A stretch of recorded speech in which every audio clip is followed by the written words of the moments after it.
Avez-vous déjà écouté une musique agréable à vos oreilles? Il doit y avoir de l'harmonie. L'un des synonymes du mot harmonie est la consonata ou bien la consonance, qui peut être définie comme l'ensemble des sons ou bien les accords considérés dans la musique occidentale comme étant plus agréables à l'oreille. J'avais participé à une formation sur le mariage animée par le pasteur et le comédien Tim Kernigan de l'église de Missouri. Au cours de sa présentation, il disait quelque chose. Chaque couple chrétien est comme un duo d'artistes ayant besoin de bons musiciens et de bons choristes. Et quelle que soit la capacité des artistes à bien chanter, s'ils n'ont pas de bons musiciens, s'ils n'ont pas de bons choristes, il n'y aura pas de la consonata, il n'y aura pas de l'harmonie. Le pasteur Bruce Sylvestre a transposé ceci dans le domaine du mariage, dans son poème intitulé « La consonata de l'amour » ou bien « L'harmonie d'un couple ». Dans son poème qu'il avait écrit à San Antonio le 13 janvier 2024, poème écrit et dédié pour célébrer le vrai amour entre l'homme et la femme. Nous savons que le corps humain a 3 éléments essentiels. Il s'agit du corps, il s'agit de l'âme et il s'agit de l'esprit. Mais lorsque nous basons notre mariage essentiellement juste sur le corps, il peut y avoir du découragement.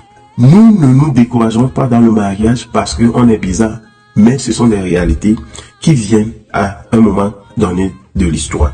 C'est pourquoi le pasteur Bruce va dire une cascade de sons dans nos oreilles comme des tintements confus, cependant plus clair que l'aurore. Je crois bien déchiffrer le message, je crois te comprendre. Encoder n'est plus facile, décoder ton amour, message du cœur, ça et là, malgré les défis, mais plus facile de me réveiller le matin. Les difficultés font partie de la vie de chaque couple. Oui, il peut y avoir des moments bizarres. C'est pourquoi je pense personnellement que l'amour ne doit pas être le seul élément qui doit motiver un mariage. Le mariage doit aussi avoir ce que nous appelons une intelligence émotionnelle. C'est l'intelligence émotionnelle qui permet au mari de se choisir le jour le jour. Et à cette deuxième partie du poème, eh bien, le pasteur Bruce va présenter comment il est très important pour nous de nourrir notre âme au cours de notre relation. Car lorsque nous parlons de la nourriture que l'âme reçoit dans le mariage, ça rentre dans le domaine émotionnel. C.S. Lewis disait dans son livre intitulé Les 4 amours que l'amitié naît au moment où un homme dit à une femme: quoi? Toi aussi? Tu pensais comme cela? Je pensais que personne ne pensait de la même manière que moi. Donc ça veut dire que les deux sont arrivés à un point commun. Les deux nourrissent leur âme. Le pasteur Bruce dirait que ton roulement de tonnerre, tes battements de cœur, voici ma perceuse la plus préférée. Et ton amour, je dors sans ronfler dans un paradis chimérique. Je vois clair, je perçois clair, je te vois, je ne te repousse pas. Tu m'aimes, tu m'accommodes, j'aime ta compagnie, je te veux. Toi et moi, ensemble, inséparables, nous nous aimons ensemble.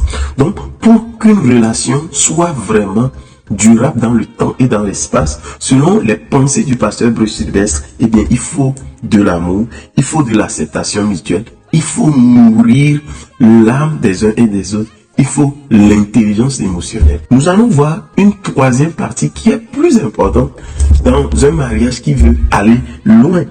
Nous savons que C.S. Lewis disait encore dans le même livre, c'est-à-dire les 4 amours, que vous ne vous êtes pas choisi dans un mariage qui veut réussir, mais moi je vous ai choisi les uns pour les autres. C'est une déclaration divine.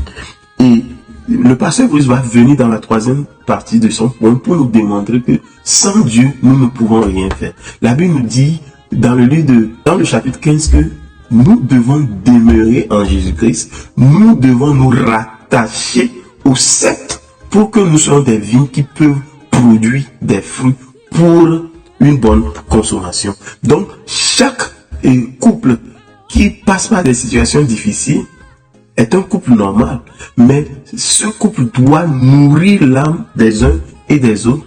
Le mari doit nourrir l'âme de la femme et la femme doit aussi nourrir l'âme de son conjoint par beaucoup d'amour, pas beaucoup d'éléments qui viennent de l'intelligence émotionnelle. Même s'ils font toutes ces choses sans la nourriture spirituelle qui est le fait de mettre Jésus-Christ au centre de leur mariage, et bien ce mariage ne peut pas réussir. Le pasteur Bruce dirait ceci: c'est ton chant d'amour à 2 syllabes, à 4 syllabes, chanté par un quatuor, ton cœur, ta bouche, ta tendresse, ton expression faciale, tu me sers. Comme ton cœur, comme toi. Je sais maintenant sans doute que j'ai réellement trouvé une consonata d'amour. J'ai trouvé toi, la seule que j'aime, la seule que je désire. Si j'ai trouvé toi, ma consonata d'amour, ma petite chanson préférée. Le pasteur Bruce, à travers ce point, veut nous dire que la nourriture spirituelle permet d'être la base d'un mariage qui veut avoir une réussite exceptionnelle.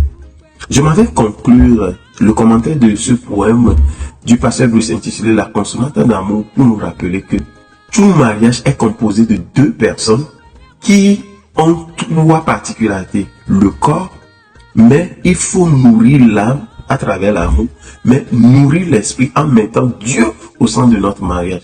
Mais au-dessus de tout, un mariage qui est censé réussir doit avoir 3 personnes, c'est-à-dire Jésus au centre, et l'homme doit se pointer vers Jésus-Christ et pointer sa femme vers Jésus-Christ. La femme doit se pointer vers Jésus-Christ et pointer son homme vers Jésus-Christ pour avoir ce que nous appelons la consonata d'amour. Que Dieu bénisse.